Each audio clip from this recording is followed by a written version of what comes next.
Hey guys, welcome to part 2 of our look at Nintendo in 2017. Now, if you missed part 1, you can find a link to it in the description below. And with that, let's hop right back in where we left off at. Okay, so we've covered the Wii U and 3DS in 2017, but of course the biggest story this year for Nintendo is going to be the Nintendo Switch. And it's kind of crazy to think that there's only one officially confirmed title for the system so far, being Zelda Breath of the Wild, even though they showed off a few others in the trailer, including a new 3D Mario, Mario Kart 8, and Splatoon, or, ports of those. So, yeah, I guess, we've talked about the Switch already so much, and we'll be talking about even more, because we'll have a final, final predictions piece, I'm sure, right before the January 12th event. But how are you guys feeling right now about the Switch in general, and its place in 2017 for Nintendo? So far, it's obviously, we don't have a lot of definite confirmed games here. But what we do have points to good signs. We already have an indie game in the form of Seasons of Heaven, which the trailer was for the PC version of that, so it's not, definite. You can't really say anything about what it looks like on the Switch. But hey, that's indie support right off the bat. Same with Yooka-Laylee, which they're working towards a Switch version of that now, since the Wii U version of that was canceled. We've known for a long time Just Dance 2017 was coming, so that's sort of whatever. But the two big ones for me are Dragon Quest XI and Project Sonic 2017, both of which are coming to the Switch looking to be the same day as their other counterparts, which is a major get for Nintendo to have that third-party support the same day as everyone else, not months later. No, here it is now with everybody else. Just pick your system. No wait, no muss, no fuss. That is going to be key in my mind for the Switch, because all of a sudden you got, do I want it for this system, or do I want to actually be able to take this on the go, or just with that one? There's not really that jealousy aspect where I got to have a Switch and a PS4 in order to enjoy this third-party title. You actually can have one and enjoy those games. And we'll see if that works out and stays consistent, but Dragon Quest XI and Sonic definitely gives me hope for the Switches in terms of that support. Sonic gives you hope for the Switch? Yes. Okay, even putting aside the obvious, my veiled insult there, or not so veiled insult. Sonic's been part of Nintendo for a long time now, and hasn't meant much beyond that. Yeah, but when you look at Nintendo and Sonic, the last... everybody loves Sonic Colors, but then they got that exclusivity Sega, deal. Apparently. Yeah. Well, they used that formula for Generations and refined it, and I love Generations. That was not refined. Good. That was not refined. You take that back. I loved it there, Andre. Sorry. Generations, Derek and I love Generations. Generations is better than Colors. I'm sorry, Andre. It is not. I agree. It's Agreed. So all right, let's not get into it. That's a whole separate discussion. Totally better. Okay, what game did take after Sonic Colors? Lost World. I rest my case. All right, anyways, continue though. I lost my point, honestly. I just got to that debate. Lost World, your point. I do want to comment on Dragon Quest XI, because I don't think it can be understated just how huge a deal that could be for Nintendo. Because Dragon Quest, it's hard to explain just how big it is in Japan unless, it's massive in Japan. And the fact that it is going to be released day and date on the Switch with other platforms, the fact that Japan also has this culture of wanting to play their games on the go and playing lots of mobile titles. So this is like a perfect storm of greatness for Nintendo. You combine the next big Dragon Quest title with a console portable hybrid. Man, they could be in... Dragon Quest XI alone could sell Switches in Japan. That is a huge get for Nintendo, so that's really exciting. Obviously, I'm not as big a Dragon Quest fan, so I'm not, super excited about that aspect of the Switch personally, but it doesn't matter. There's so much else coming that we know about and, just rumored to be excited about. Obviously, Zelda's huge, but then you've got stuff like Yooka-Laylee, which, my hype is really ramping up for. Now, I know we don't know specifically that it's coming to the Switch, but there's no way it isn't.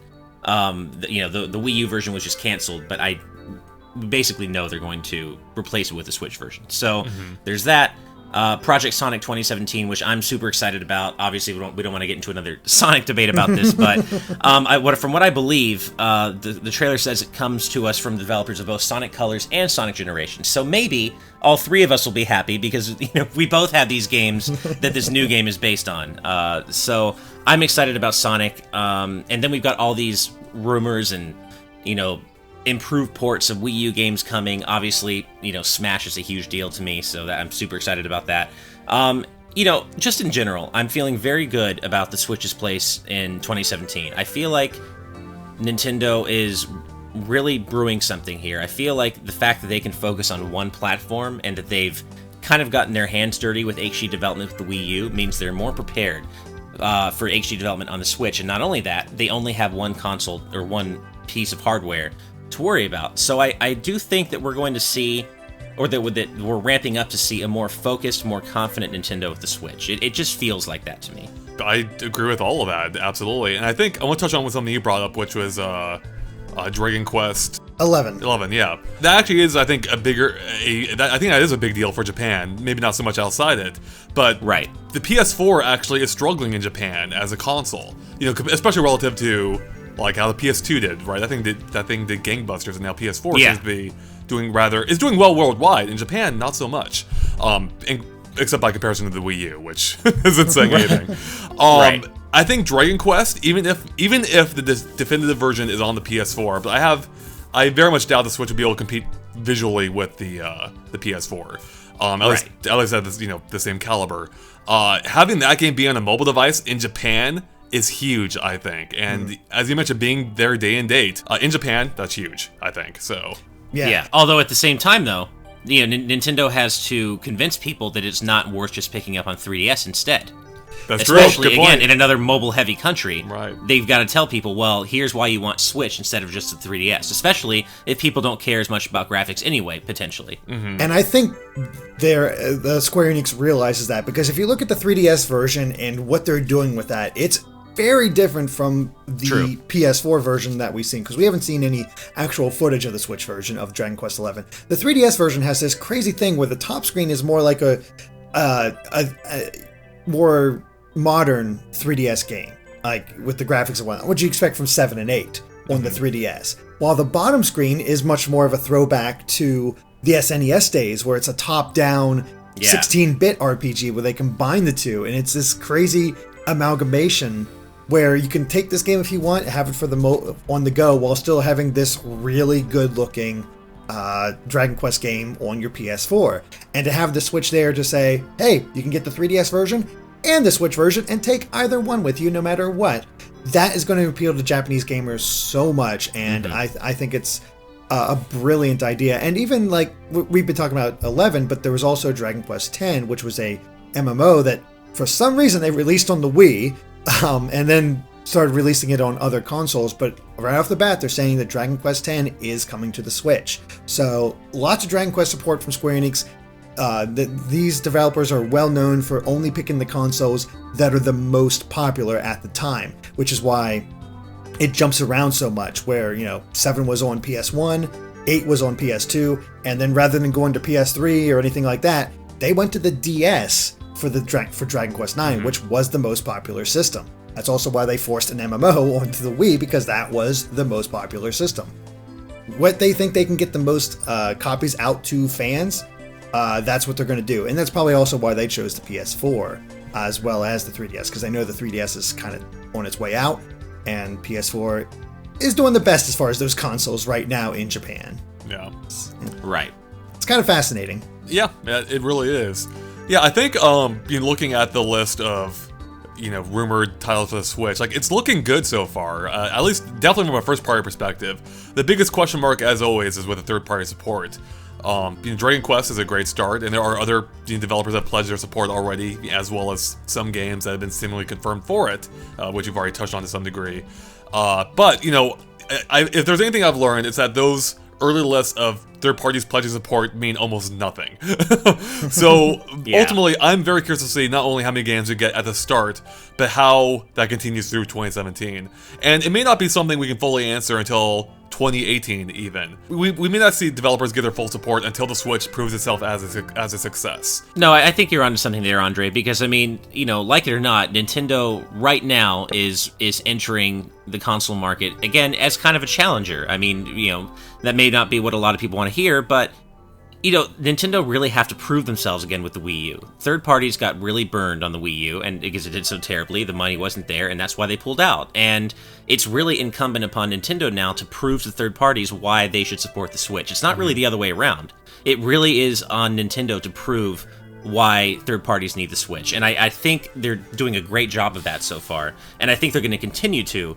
But, really, you're right, Andre, we're not really going to know until 2018 just how, all in devs are going to go with the Switch, because we don't know how well it's going to do money-wise. There's no grand conspiracy against Nintendo here. No. If there's money in the Switch, they'll go. Third-party developers will be there. If not, they won't be. That's literally as simple as it gets. It really is. And I think this is Nintendo's, again, best chance at this, simply because, again, assuming they're treating this as their single platform moving forward, which, God, I really hope they are, they can put all their effort onto this platform. They'll never have had stronger support from themselves on a single platform until now. The Switch is a major turning point for them, which means if they can garner enough of an audience with their games alone, then the third parties will come.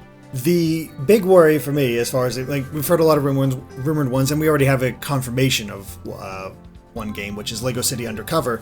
But there's a lot of ports, and it's kind of funny that Lego City Undercover is getting a port, considering that was a launch title for the Wii U. It's actually really weird. Yeah, it's very strange to see, but we know of a lot of ports: Mario Kart 8, Splatoon, Super Smash Bros., the rumored Super Mario Maker, and it hasn't really come out or anything like this, but I'd be shocked if Pokken Tournament doesn't show up on the Switch. It's a lot of ports that first year, and I get it, but I'm also worried that might color people's expectations because of that. So I think they need plenty of new stuff worked into these popular ones as well. Oh, also forgot Xenoblade Chronicles X is rumored as well. So yeah.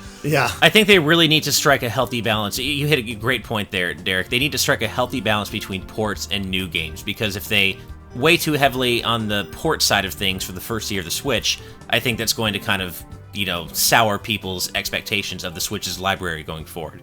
So they definitely have to balance it.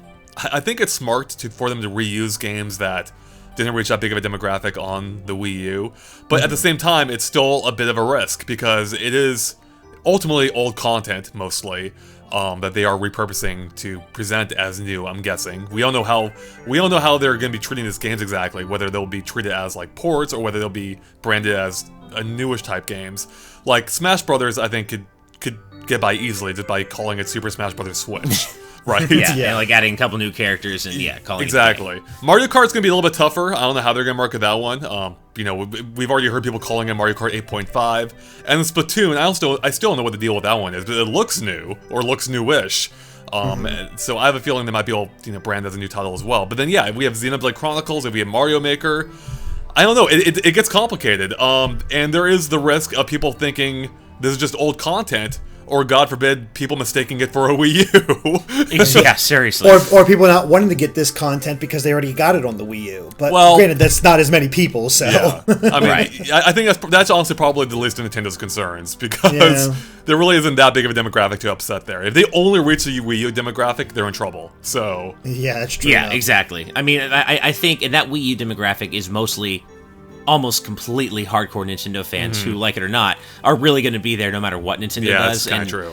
It sounds so dirty to say it like that, but really Nintendo doesn't have to worry about them. They could literally put out a brick in a box, and hardcore Nintendo fans will go out and buy it. Like, that is really what fandom is about, though. So they really don't have to worry about those people necessarily. I mean, and those people include the three of us. I mean, really, the three of us would go out and get the Switch no matter what was promised. I mean, and not just because we have to, because we cover it. Like, we're Nintendo fans, we'd buy it regardless. Exactly. So they don't have to worry about that segment. The Wii U owners are coming back anyway, or the vast majority of them. Yeah, exactly. Yeah, I totally agree with that. I'm really just eager to see how they're going to treat those titles. But we do know of, or seemingly know of, a few new titles here. Including what looks to be a brand new 3D Mario game, which might be in the vein of Mario 64. I mean, that's what we took away from our analysis, potentially. And I believe that was even rumored too, as I recall, from, I think, Laura Kate Dale. I think she said it might be closer in the style of the older Marios with, like, a hub, maybe. I could be confusing my rumors at this point. I honestly can't remember anymore. There's so many. There have been so many. But no matter what, a 3D Mario is big news in the first year. It's been rumored to be at launch. I'm not sure if I don't know if I fully believe that. But a 3D Mario in the first year at any point is big and exciting. Mario's always big news, and I'm mostly just glad it's not a new Super Mario Brothers game. So Yeah. Yeah, even if it's just like 3D World, at least it's better than New Super Mario Brothers. do you guys think Mario's going to be launched? Actually, let's talk about that real quick. Okay. And I'm sure, again, we'll talk about this in our predictions piece. But do you think Mario's going to be launched or is Zelda going to be launched? And when will the other follow if the other isn't? Or if the other is launched, rather? That's so hard. I know. Because I could see it be either way. What do you where think Nintendo should do, then? As much as people are excited about the Switch version of Breath of the Wild, that's still coming out on the old console. Mario is not. This is something brand new. Mario has been proven to sell consoles before, and something that shows off what the Switch is capable of, which 3D Mario potentially could do.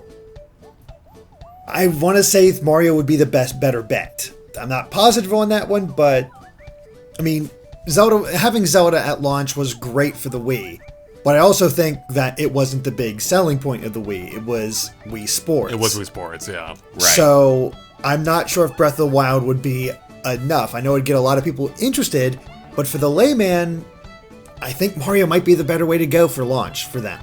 I agree. Now, really, the interesting point, real quick, is that we not only had Zelda, as you mentioned, had Wii Sports, and Nintendo tried to replicate that to some degree with the Wii U, where they had their core game being New Super Mario Brothers, and then they had their broader market game, Nintendo Land. It didn't quite work out the same way though as Wii Sports did. And as far as we know, there's no similar game on the Switch. There's no Wii Sports or Nintendo Land equivalent. No, the only thing close is the rumor that Splatoon will be at launch as well, and might even be like the pack-in game for like the other SKU, where it's like the more enhanced version, so you get, I don't know, something else about the Switch, as well as Splatoon packed in. Which is not a bad idea considering how well it sold, especially in Japan. Yeah, So- I think having Splatoon as that pack-in, like that mass appeal game is really smart. I mean, they clearly are not going, or at least from what we've seen, we might find out more on January 12th about this, but they don't seem to be going all in on the, kind of, again, Wii Sports, Nintendo Land party game angle. Right. With the Switch's launch. They might just have Mario, which is not, I don't mean to say just like it's not a big deal. A 3D Mario at launch, it's actually a huge deal. And I wouldn't normally believe that was actually happening, but those rumors really seem to be persistent about insisting, that insisting that 3D Mario is at launch. And if you combine that with the persistent rumors that Zelda isn't going to make launch, I feel like a 3D Mario launch makes more sense. They've got to have one or the other. And so if they're not going to have Zelda, it makes sense for them to have Mario. And I think where Zelda's concerned, the most important thing, what Nintendo should do with that game, is release it when it's ready. I mean, Breath of the Wild has so much hype behind it, and it has so much love behind it from everyone who's played it. I mean, we're looking at a potential, one of the best games of all time situation here, if Nintendo plays their cards right. So release that when it's ready. They're clearly sitting on something truly special with that game, so give it all the time it needs. Really make it right, and release it when it's ready. Put Mario out first, that's fine. And, of course, I say that as someone who dearly wants Breath of the Wild at launch, but you know what? Release it when it's ready. Yeah, I mean, you can't really disagree with that, of course.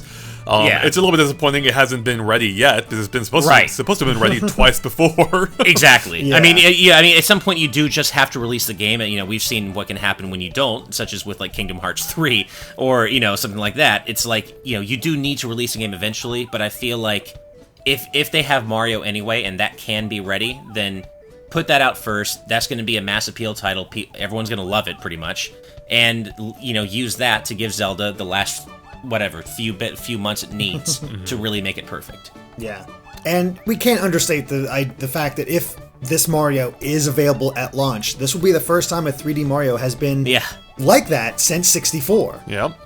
So Yeah, which is, I mean, when you think about that, when you think about the idea that you might have this grand new HD Mario title that's designed in the vein of 64 and Galaxy to play at the Switch's launch, like, that's just mind-blowingly exciting. So I think Zelda not making launch will be fine if 3D Mario really is going to be there.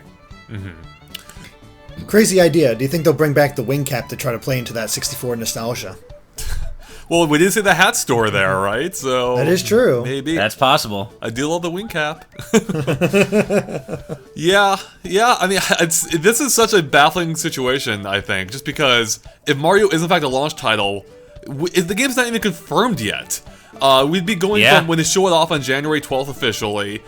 That's only 2 months, around 2 months until it's released, which to me just seems ridiculous for a 3D Mario. We've never had that before. Which is why I'm despite the rumors, I'm still finding it hard to fathom that being a launch title. On the other hand, like, if you ignore that fact, it does kind of make sense, and having Zelda come a little bit later would help maintain momentum through the Switch's launch, like, past the Switch's launch. In that there's still like that big tempo title to look forward to. Of course, presumably there'll be even more of those once we see what else is coming on January 12th. And speaking of which, one of those temple titles could be...Retro's game. Whatever Retro comes out with, I'm sure people will pay attention. Especially, we all love their Donkey Kong games, but I don't think it gets quite the attention. If it is Metroid Prime 4, that is going to be huge for a certain subset of fans, and maybe just in a wide range where people are just super excited to have this there. It's really hard to say. For me personally, like, we have that Xenoblade Chronicles X coming out port that's being rumored. But it's not being done by Monolith Soft. Instead, the rumor is that they're working on something else that has a similar battle system to Xenoblade Chronicles and Xenoblade Chronicles X, which excites me because that tells me sequel for the Switch very quickly in its lifespan, which is awesome. I want more. So, there's already these tidbits of possibilities where these games that I really enjoyed getting sequels, or just these developers that I really enjoy making games for the Switch, and hopefully we get something. Would it be that early though? They didn't release another game between Xenoblade Chronicles and Xenoblade Chronicles X, did they? No, they didn't. So it might still be a while, but we might actually find out about it or something. So how much do you want to bet Monster is doing the port for that game for X? It wouldn't surprise me. Yeah, I could see that being the case. Mm-hmm. It's too bad. They should be making an Excitebot sequel. Yeah, because that game will sell gangbusters. Oh yeah, right. God, it sold like what, 10,000 or less or something in its first. Yeah, it was really bad. Yeah, it's too bad. That game actually was fun. Well, there's another big port that's been rumored, and that is Pokemon Stars. When do you see, assuming that's real, when do you think that might come out, and what are your expectations for that? And is that something you're excited for? I can't see it. Well, yeah, obviously excited because if it's it's the theoretically the third version of Sun and Moon. Which, do you guys always, and do both of you always play through the third version of Generations? Not always, but let's put it this way: last time we got a third version was Platinum, which was the 4th gen. Black and White had Black and White 2, which was structured as a sequel, right, which I did play, and X and Y didn't get a third version at all. It just got the Omega Ruby Alpha Sapphire remakes. So this would be the first third version since 4th gen. But it's also much more major than that because it'd be potentially the first Pokemon game, traditional Pokemon game, on a console, which is definitely going to be its biggest selling point. And because of that, I don't see Sun and Moon, this Stars coming out at launch. I see this as the November time slot that Pokemon traditionally has. Mm-hmm. So it'll be a year from now before we get it, but it's going to be huge if it is what we think it is. Right. Yeah, I don't see how there's any way that Pokemon Stars comes out before this holiday. Like, especially because Nintendo doesn't want to get people tired of the game. People are still playing Pokemon Sun and Moon right now, and this is the same region, same game, just a third version. So if they release it too soon, people are going to be tired of the game still. So I feel like there's no way we see it before holiday 2017. And though I don't usually play third versions of Pokemon games, I mean, yes, I'm excited for Stars because this is the first console mainline Pokemon game. So that's true. even though I wish it wasn't I wish the timing was different. Like, I guess I should say, I wish I had more patience as a fan, because I would like to have waited to play the Alola region until Pokemon Stars. And so my only issue with it is that I'm not going to be going into it new or fresh. I'm going to be going into it as someone who's played through Sun and Moon, so I know what to expect. But still, it's a mainline Pokemon game on console. Of course I'm excited for Stars. That really is a big deal, and that in and of itself might be a big selling point, especially if they do upgrade the graphics enough that it looks like a true console game. Yeah, I mean, I'll be honest, as one who's been over Pokemon, that kind of excites me a little bit. It's like, maybe if I could play it on the TV, maybe I would try it again. Yeah, but in the same vein, it actually makes me think of it. Game Freak aren't necessarily known for their graphics, and I feel like for a lot of returning players, and this isn't something I'd normally say, but I feel like for a lot of returning players, the graphical upgrade is going to be the main draw here. And so if Game Freak does what I feel like Game Freak is somewhat known for doing, and doesn't really emphasize the graphical upgrade, and it just kind of looks like it looks like Sun and Moon, but better, then I feel like that actually would kill my hype for Stars, just because I'll have already played through Gen 7. And so really the draw for me would be able to play through a mainline Pokemon game with like HD console quality visuals, or somewhere in that ballpark. If it looks like a glorified, better than 3DS game, I don't know how interested I'd still be. Mm-hmm. Right. I think it's still going to be stylized. I don't think it's going to be best graphics ever or anything like that. But I think it's going to be a stylized take, almost in the vein of Detective Pikachu, even though that was also on the 3DS. But they have high quality models. You can feel that Pokemon Sun and Moon string against the 3DS hardware. They got some high quality stuff in here. It's just a matter of how high quality it's going to be, and I think going for a stylized look reminiscent maybe of the anime, or just what they're going for on Sun and Moon on the 3DS might work for it to maybe not be the best, but still look pretty good, and having room to improve for future Pokemon games, because there's a hell of a difference between the graphics and how everything looks in 4th gen to 5th gen, and they're both on the DS. Right. So we've covered the Switch pretty well. I mean, we could go on about the Switch forever. Is there any final points you guys want to make about it before we move on? Because again, we'll be touching on all this again in probably a few days with our predictions. Too in depth, but I mean, it really is just going to be about them striking that balance between old and new, and we'll see. I think for me, the only last thing I'd say is, out of all these big ports coming from the Wii U, the one that I want to see the most vis-a-vis Smash the Brothers, success. We know. No, like that's the one I want to see most personally. But the one I want to see most in terms of the Switch's success is Mario Kart 8. I feel like the Wii U was doomed anyway, but I feel like one of the reasons that the Wii U had such a hard time during the time that it did was because it took so long for Mario Kart 8 to come to the platform. And so I feel like if Mario Kart 8, whatever it is, 8 plus, 8.5, can come to Switch within the first few months, as I believe the rumors have stated, then I think that alone can be a huge deal for Switch, because for some reason, whatever reason, Mario Kart just seems to command this crazy sales presence no matter what.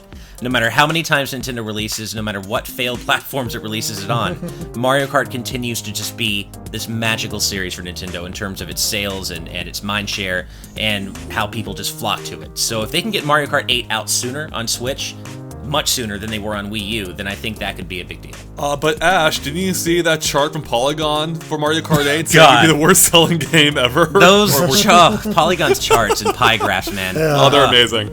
Yeah, I mean, you're totally right. Mario Kart is one of their biggest success stories, and having that be close to launch, if not at launch, would be massive. Like that's the kind of game that can appeal to both hardcore and the more casual demographic. And the rumors about what it contains is legitimately exciting, because we all love the DLC that they added to the game, and to have potentially 16 new tracks as well as a revised battle mode, this could be, definitely be the definitive version of Mario Kart 8, which was already a good game with some issues that we noticed, but to improve those, and we could look at like one of the best Mario Kart games out there. Yeah, the only thing that makes this game different from the others is obviously the fact it's a port, which we've never dealt with before in terms of Mario Kart. So that is going to be interesting, but again, I do think having that at launch would be a massive boon for them. The only other time I think we've had a Mario Kart close to launch would be Mario Kart 64, which came out within roughly 6 months of the system's launch. I don't think they've really replicated that since. I could be maybe the GBA one. I can't remember when that came out. Yeah, Super Circuit. I don't remember when it came out though, relative to the GBA's launch. Yeah, so I think that covers it for the Switch pretty darn well for now. Again, we'll be back with more. You guys know us. And that seems like a perfect place to cut it off here. So make sure to stay tuned for part 3 coming up very soon, in which we'll discuss Nintendo's mobile efforts in 2017, plus everything else, including movies and theme parks. Alright guys, thanks for watching, and of course stay tuned to Game Explained for more on the Nintendo Switch and everything else in 2017 as well. Catch you later, bye.